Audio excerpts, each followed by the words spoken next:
Hi, and welcome back to part 2 of this video series to modify your Lego kit number 70807 Metalbeard Lego figure to more closely resemble the one seen in the movie. If you haven't seen part 1, you do want to stop this video right now and go check it out, otherwise you're going to miss several important steps to make your Metalbeard look like the one in the movie. If you have already seen part 1 and have followed all the steps that I laid out for you, then you also remember that I mentioned that at this point everything's going to start becoming a little more involved. So, without further delay, let's get on it. Let's take a look at Metalbeard's right arm for a moment. This assembly of parts right over here, we need to do something about that. So I'm going to remove the shark so we can get a better look of what's going on. Okay. So what we have here is a light gray 1x2 plate. We have to change that for a black 1x2 plate. Well, most importantly, let's take a look at what's going on with the shark. Okay, so what we have here is a 2x2 black plate that connects the shark to Metalbeard's right arm. If you've seen the movie, that might look correct. In fact, it's not. If you recall, I've seen the shots in the scene where the masked builders are gathered in the dog at Cloud Cuckoo Land, and you also recall that I've seen those shots with Metalbeard frame by frame, and I noticed on several frames that there's actually a seam running right down the middle. That tells me that this is not supposed to be a 2x2 black plate.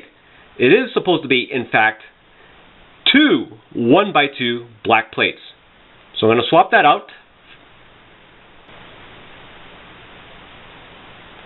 And as you can see, we now have that seam that I noticed.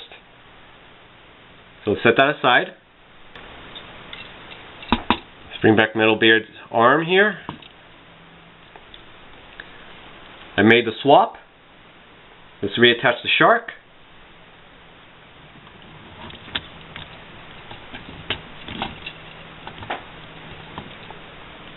And there we go. That now is movie accurate. Next we're going to take a look at these collection of parts here and here, which I believe are supposed to be epaulets, which are ornaments on a military uniform, which makes sense seeing how Metalbeard is the captain of the Sea Cow. So let's set him aside and take a closer look at each epaulet. Each epaulet is made up of 5 parts. 1, 2, 3, 4, and 5. Our focus is on these 2 here, the gear and this red plate that the gear is connected to. They are not correct. There's actually supposed to be a different kind of gear and a different kind of plate. So let's set that aside and take a look at what we really need. The red plate is going to be replaced with this 2x2 pin top or snap plate in red, and the gear is going to be replaced by this, which is called a cone wheel, and this is in medium stone, also known as light bluish gray. We're going to take the pin top or snap plate, whatever terminology you wish to use, and connect the cone wheel thusly to it till it looks like that.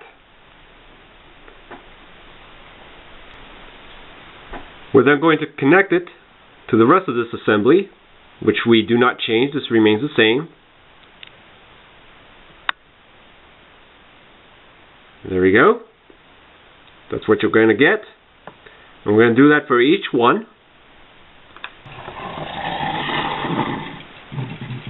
There you have it. Metalbeard's epaulets. Say it with me. They're movie accurate. The next thing that we are going to do is work on Metalbeard's left arm. This was the first thing that I noticed that was different between the Metalbeard that came with the kit versus the Metalbeard that I see in the movie. And odds are you've noticed this difference as well. Mounted above and between the 2 cannons is what I had originally thought was a 3rd cannon. But in fact, it's actually supposed to be some kind of a scope. So we're going to have to put that scope together. But not only that, we have to do this. We need to change out these parts here for another part that is going to be used to connect the two cannons and the scope to the left arm. So let's set Metalbeard aside and get right to it. The first thing that we need is this. It is a 1x1 angular brick, better known as a headlight. And you need one of these in reddish brown. To this, we're going to connect two other pieces. The first piece is this. A simple black 1x1 cylinder. And we're going to connect it to the headlight this way.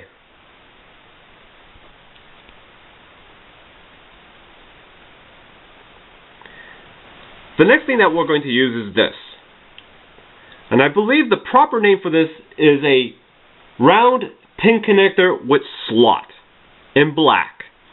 Now we actually used one of these in part 1 for part of Metalbeard's steam pipe slash chimney slash smokestack, whatever it is. If you saw part 1, and odds are you did, you know exactly what I'm talking about. So we're going to connect this to the headlight this way. And that's it. You just made the scope. The next thing we need is this. It is a black Technic angular wheel. The kit actually comes with two of these, and they're used for the micromanager's claws. So you can salvage one of those if you like, or just run out and get yourself another angular wheel if you want to leave those two for the micromanager. The next thing that we need is this. It is simply called a black shaft. Do not confuse this with a light sword blade. It's totally different, as you can see. The light sword blade is slightly longer than the shaft. So this is what you need, not this. We're now going to take all those parts and put them together. We're going to take the cannons. We're going to attach them to the angular wheel, like so. And put one on opposite ends of each other. Just like that. We're now going to take the scope and we're going to thread the shaft through the stud end of the headlight until the end of the shaft is flush with the top of this headlight, as you can see.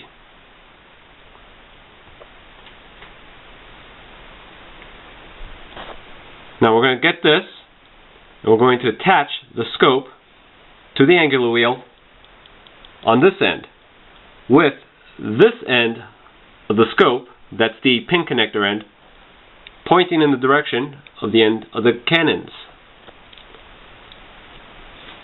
And you're going to just push the shaft through until it's flush with the bottom of the wheel. There you go. Should look exactly like this. Let's set that aside for a moment.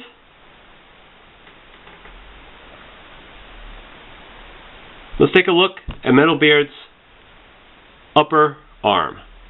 We don't have to change anything here. How it is in the instructions is exactly how we're going to leave it. Of course, the only exception to that is the little cylinder tile that we added in part 1. That, of course, is the only difference. And we're going to attach this to this part here. We're going to do that using this. It is a 2M cross axle with groove, and it's in black. All we're going to do is just slot it in through here till the end of it is flush with the bottom right there. We're going to take this now and thread the cross axle through that center opening in the angular wheel.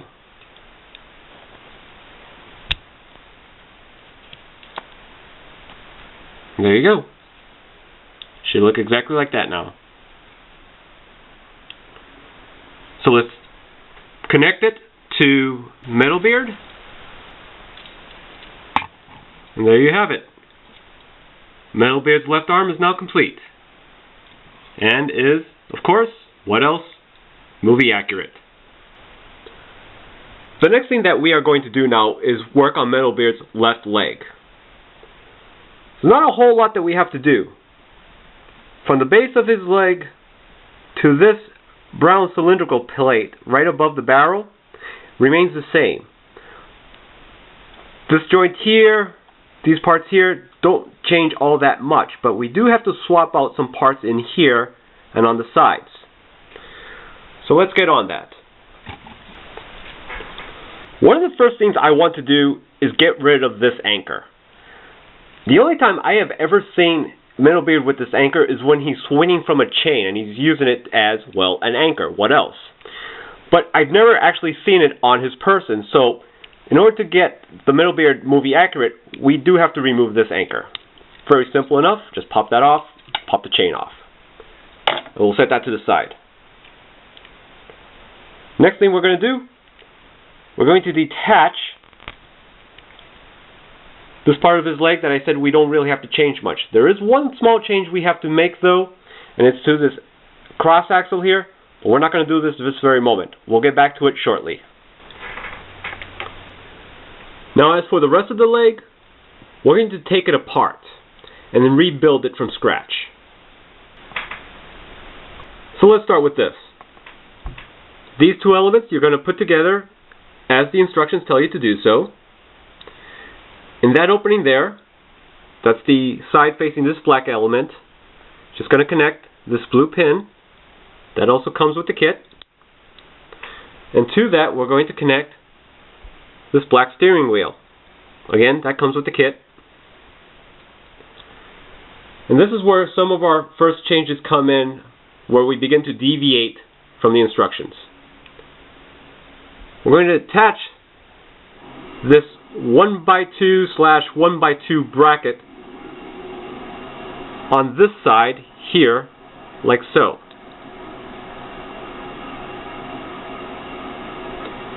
Opposite of that, we're going to attach this 1x2/1x2 bracket in black right there.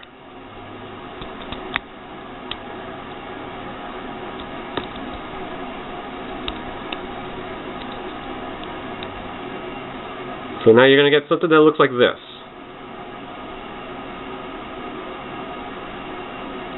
Now you're going to take, in dark bluish gray or dark stone gray, depending on what terminology you wish to use, two of these plates with bows, and attach them like this. There's the first one. And here's the second one.